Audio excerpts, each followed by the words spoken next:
ارشاد فرمایا لا تسبوا اصحابی فلو ان احدکم انفق مثل احد ذهبا ما بلغ مد احدهم ولا نصیفہ۔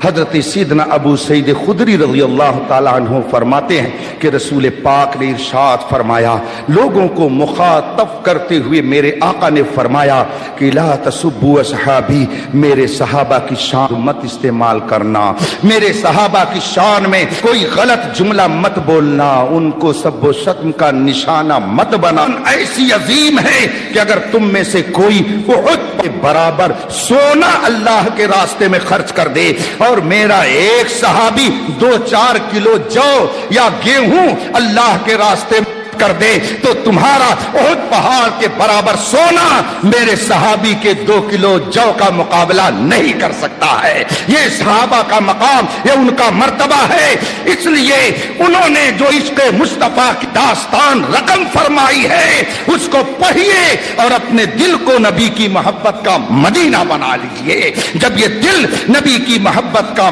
تو جہاں کہیں رہیں گے مدینے کا جلوہ نظر آئے گا، تبھی تو اعلیٰ حضرت نے فرمایا ہے تو قبر میں لہرائیں گے تا حشر نور کے جلوہ فرما ہوگی جب طلعت رسول اللہ کی۔ جب سارے محبوب ساتھ چھوڑ دیں گے تو مدینے کا محبوب قبر میں اجالا آئے گا، تبھی تو اعلیٰ حضرت نے فرمایا لحد میں عشق رخ شہ کا داغ لے کے چلے، اندھیری رات سنی تھی چراغ۔ رفیقان محترم، ہمیں اپنی زندگی کا مقصد سمجھنا چاہیے، ہم کس لیے آئے ہیں۔ آدمی اگر کوئی چیز بناتا ہے کوئی نہ کوئی مقصد ہوتا ہے، معمولی چیز کے بنانے کا بھی کوئی نہ کوئی مقصد ہے۔ یہ مائک ہے، اس میں جتنا بھی سسٹم بنا ہوا ہے کوئی چیز اس میں بیکار نہیں ہے، ہر ایک کا کوئی نہ کوئی مقصد ضرور ہے۔ یہ وائر ہے، یہ کالا کیوں لگا ہے، اس کا بھی کوئی نہ کوئی مقصد ہے، اور وائر پلاسٹک کا کیوں ہے، اس میں بھی کوئی نہ کوئی مقصد ہے، اور آخر یہ بہت ٹائٹ کیوں نہیں ہے، اس میں بھی کوئی نہ کوئی مقصد ہے، اور یہ 2 حصوں میں کیوں بٹا ہوا ہے، اس کا بھی کوئی نہ کوئی مقصد ہے، اور یہاں پر آپ نے سا کیوں لگا دیا، اس کا بھی کوئی نہ کوئی مقصد ہے۔ تو ہر چیز کا کوئی نہ کوئی مقصد ہے۔ میرے بھائیو، اشرف المخلوقات کا تمغہ اللہ نے آپ کو عطا کیا ہے، تو بتائیے آپ کے اس دنیا میں آنے کا کوئی مقصد نہیں ہو سکتا ہے؟ آپ بے مقصد آئے ہوئے ہیں؟ نہیں، ہمارے اور آپ کے بھی آنے کا مقصد ہے۔ وہ کیا مقصد ہے؟ ہمیں زیادہ غور کرنے کی ضرورت نہیں ہے، بریلی کی غلامی اختیار کر لیجئے، خود ہی سارے جلوے نظر آتے چلے جائیں گے۔ اعلیٰ حضرت فرماتے ہیں زمین و زمان تمہارے لیے، مکین و مکان تمہارے لیے، چنین و چنا تمہارے لیے، بنے 2 جہاں تمہارے لیے۔ ہم آئے یہاں اٹھے بھی وہاں، زندگی یہ نہیں ہے کسی کے لیے، زندگی ہے نبی کی، نبی کے لیے۔ نہ سمجھ مرتا ہے زندگی کے لیے، جینا مرنا ہے سب کچھ، یہ ہے ہماری زندگی کا مقصد۔ جو اپنا مقصد زندگی پالے گا، خدا کی قسم جنت کی بہاریں اس کا استقبال کریں گے، فرشتے اس کا ویلکم کریں گے، جنت کی حوریں ان کے انتظار میں رہیں گی۔ وہ کون لوگ ہیں جن کے لیے جنت بنائی گئی؟ وہ کون لوگ ہیں جنہیں جنت کو سجایا گیا؟ اعلیٰ حضرت فرماتے ہیں تجھ سے اور جنت سے، تجھ سے اور جنت سے۔ کیا مطلب؟ وہابی دور ہو، ہم رسول اللہ کے، جنت رسول اللہ کی، ہم رسول اللہ کے، جنت رسول اللہ کی۔ اس کا مطلب ہے جنت کی بہاریں مصطفیٰ کے غلاموں کے لیے ہے، جنت کی بہاریں عاشقان رسول کے لیے ہے، جنت کی نعمتیں مصطفیٰ کے غداروں کے لیے نہیں ہے بلکہ مصطفیٰ کے وفاداروں کے لیے ہے۔ اسی لیے اعلیٰ حضرت فرماتے ہیں انہیں جانا انہیں مانا، نہ رکھا غیر سے کام، للہ الحمد میں دنیا سے۔ جو دنیا سے مسلمان جائے گا اسی کے لیے جنت کی بہاریں ہیں، جو دنیا سے صاحب ایمان ہو کر جائے گا اسی کے لیے جنت کی بہاریں ہیں، جو دنیا سے رسول پاک کی محبت لے کر کے جائے گا قبر میں وسعت اسی کو ملے گی، جو دنیا سے رسول پاک کی عقیدت لے کر کے جائے گا جنت کی قبر کی تاریکی اسی سے دور کی جائے گی، جنت کی بہاروں کی کھڑکی اسی کے لیے کھولی جائے جائے گی جو مصطفیٰ کا وفادار بن کر کے جائے گا۔ اس لیے جو لوگ بھٹکے ہوئے ہیں، چاہے عمل کے اعتبار سے چاہے عقیدے کے اعتبار سے، ان سے کہو سارعوا الی مغفرۃ من ربک، اپنے رب کی مغفرت کی طرف جلدی سے دوڑاؤ، جلدی دوڑو، جلدی دوڑو۔ آفر آیا ہے، کیا آفر ہے؟ شب قدر آ گئی ہے، رب اپنی رحمتوں سے تمہیں مالا مال فرما دے گا۔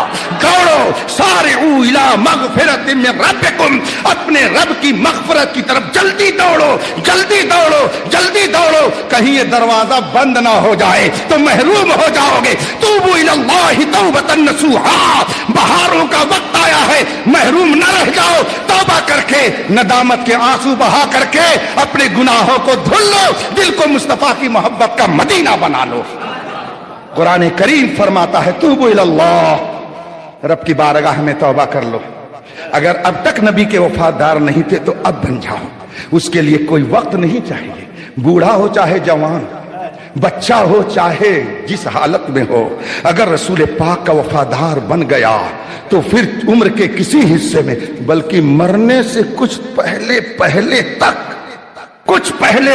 تک بھی اگر یہ برکت مل گئی تو بیڑا، کتنا پیارا سودا، کتنا پیارا سودا۔ ایک صحابی رسول تھے، رسول پاک صلی اللہ علیہ وسلم کی بات، درود شریف پڑھیں، اللہم صلی علی سیدنا مولانا محمد معدن الجود والکرم وآلہ الکرام اجمعین۔ ایک صحابی رسول کریم صلی اللہ علیہ وسلم کی بارگاہ میں پہنچے، عرض کی یا رسول اللہ قیامت کب آئے گی؟ قیامت کب آئے گی؟ وہ صحابی تھے، وہابی تھوڑی تھے، ان کا عقیدہ تھا کہ اور کوئی غیب کیا، تم سے نہا ہو بھلا، جب نہ خدا ہی چھپا تم پہ کروڑوں درود۔ وہ صحابی تھے، وہ جانتے تھے کہ اللہ نے نبی کو سب بتا دیا ہے، وَعَلَّمَكَ مَا لَمْ تَكُنْ تَعْلَمْ وَكَانَ فَضْلُ اللَّهِ عَلَيْكَ عَظِيمًا، جو نہیں جانتے تھے اللہ نے سب عطا کر دیا ہے۔ صحابی رسول عرض کرتے یا رسول اللہ قیامت کب آئے گی؟ میرے آقا صلی اللہ علیہ وسلم نے بھی ان سے فرمایا قیامت کے لیے تیاری کیا کیا ہے، ذرا بتاؤ تو، قیامت کی تیاری کیا کیا ہے یہ بتاؤ۔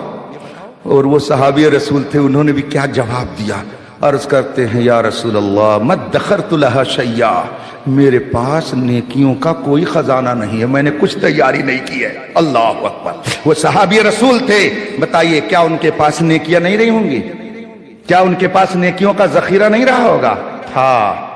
تھا ہماری 1000 نمازیں، 1000 نمازیں، زندگی بھر کی نمازیں ایک پلے پر، اور صحابی کی ایک نماز کو ایک پلے پر رکھ دو تو ان کی نماز کا پلہ بھاری ہوگا۔ پوری دنیا میں اس وقت 2.25 ارب مسلمان ہیں، اس وقت پوری دنیا میں پریزنٹ ٹائم میں 2.25 ارب مسلمان ہیں۔ یہ سارے مسلمان مل کر کے بھی اگر اپنے خزانے کا سارا سونا اکٹھا کر دیں تب بھی احد پہاڑ کے برابر نہیں ہو سکتا ہے۔ اور اگر مان بھی لیا جائے کہ ساری مسلم حکومتیں اپنے یہاں کا سونا اکٹھا کر دیں اور وہ سارا سونا اللہ کے راستے میں خرچ کر دیں تو پوری دنیا کی جو مسلم کمیونٹی ہے ان کا سونا ایک طرف رہے گا، اور صحابی کے 2 کلو جو کا مقابلہ کرنے کی ہمت کیا سمجھیں گے؟ ان کا مقام ہم کیا جان سکتے ہیں؟ کیا ان کے پاس نیکیاں نہیں رہی ہوں گی؟ بے شک تھی، اور کوئی نیکی نہ سہی مگر دیدار مصطفیٰ کی نیکی، اس نیکی کا تو کوئی جواب ہی نہیں ہے۔ دیدار مصطفیٰ کی نیکی وہ نیکی ہے کہ ساری نیکیاں ایک طرف اور یہ نیکی، مگر عرض کرتے یا رسول اللہ مَا ادَّخَرْتُ لَهَا شَيْئًا، میں نے قیامت کی کچھ تیاری نہیں کی ہے، ہاں یا رسول اللہ آپ سے محبت بہت کرتا ہوں، آپ سے محبت بہت کرتا ہوں۔ میرے آقا صلی اللہ علیہ وسلم نے یہ نہیں فرمایا کہ جب تمہارے پاس کچھ نیکی نہیں ہے تو میری محبت کام نہیں دے گی، جب تمہارے پاس نیکیوں کا ذخیرہ نہیں ہے تو میری نیکی کام نہیں آئے گی۔ میرے آقا نے یہ نہیں ارشاد فرمایا؟ حدیث شریف جا کر کے کتاب دیکھ لیجئے گا مفتی صاحب کے ہاں، یہاں پر بھی آپ کو کتاب مل جائے گی، حدیث کی ساری کتابیں آپ کی لائبریری میں موجود ہوگی۔ ترمذی شریف کی حدیث کے کلمات ہیں، جب انہوں نے عرض کی یا رسول اللہ میرے پاس نیکیوں کا کوئی ذخیرہ نہیں ہے، بس میں آپ سے محبت بہت کرتا ہوں، رسول پاک نے ارشاد فرمایا المرء مع من احبا، آدمی جس سے محبت کرتا ہے میدان محشر میں اسی کے ساتھ اٹھایا جائے گا۔ اس کا مطلب ہے اے میرے پیارے، اگر تیرے پاس نیکیوں کا کوئی ذخیرہ نہیں ہے تو تجھے فکر کرنے کی ضرورت نہیں ہے، جس کے دل میں میری محبت ہوگی میدان محشر میں میرے سائے کرم میں وہ رکھا جائے گا۔ نہ طاعت پر، نہ تقوی پر، نہ زہد و اتقاء پر ہے، ہمارا ناز جو کچھ ہے محمد مصطفیٰ پر ہے۔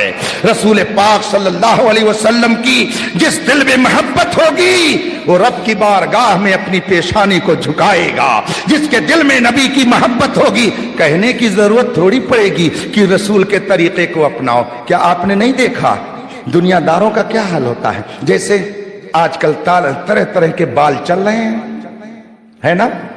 تو کیا جو لوگ پہلی بار یہ بال کٹا کر کے مارکیٹ میں آئے انہوں نے آپ سے کہا کہ تم بھی ایسے ہی بال رکھو؟ کہا کسی سے؟ ان لوگوں نے آ کے کہا؟ نہیں کہا۔ کسی پاگل شخص کی پینٹ پھٹ گئی ہوگی، کوئی سلنے والا بر وقت نہیں ملا ہوگا، وہی پینٹ پہن کر کے وہ مارکیٹ میں گھومتا رہا ہوگا، پاگلوں نے دیکھ لیا، سوچا اس میں بھی کوئی ہنر ہے، اچھی خاصی پینٹ پھاڑ پھاڑ کر کے پہننا شروع کر دیا۔ کیا کسی نے آ کر کے کہا تھا کیا کہ تم ایسی پینٹ پہنو؟ نہیں، لیکن چونکہ آپ کا دل و دماغ اس سے متاثر ہے، اس سے آپ کا کنیکشن ہے، اس لیے آپ نے اس ایکٹر کو جیسے کرتے ہوئے دیکھا، بغیر کہے ہوئے آپ نے اس طرح سے کرنا شروع کر دیا۔ اس کا مطلب ہے کہ آدمی کے دل میں جس کی چاہت ہوتی ہے اسے کہنے کی ضرورت نہیں پڑتی ہے، خود بخود اس کے طریقے پر چلا کرتا ہے۔ حضرت مفتی بدر الدین صاحب ہو یا یہاں کے علماء ہو یا آپ جیسے نیک لوگ ہو، ان کو کہنے کی ضرورت نہیں پڑتی ہے کہ رسول پاک کی یہ سنت ہے، اس پر عمل کیا جائے۔ یہ جانتے ہیں مصطفیٰ کی سنت ہے صافہ باندھنا، اس لیے باندھ لیا جائے۔ رسول پاک کی سنت ہے لباس عمدہ پہننا، اس لیے پہن لیا جائے۔ رسول پاک کی سنت ہے چہرے پہ داڑھی سجانا، اس لیے سجا لیا جائے۔ رسول پاک کی سنت ہے ایک دوسرے کو سلام کرنا، اس لیے سلام کر لیا جائے۔ یہ محبوب کی ادا ہے کہ وہ چاہنے والے اپنے محبوب کی ادا کو خود بخود اپناتے جاتے ہیں۔ اسی لیے عالم عرب نے کہا اپنی اولاد کو نبی کی محبت سکھاؤ، محبت جب دل میں رہے گی تو کہنے کی ضرورت نہیں پڑے گی نماز پڑھو، بلکہ وہ محبت نبی میں خود ہی رب کی بارگاہ میں سجدہ کرتا۔ توبوا الی اللہ، اگر اب تک بھٹکے ہوئے تھے تو اب رحمت کا دروازہ کھلا ہوا ہے۔ شب قدر ہے، آپ نے ابھی اس کی برکتوں کے سلسلے میں سن لیا ہے۔ اللہ اکبر۔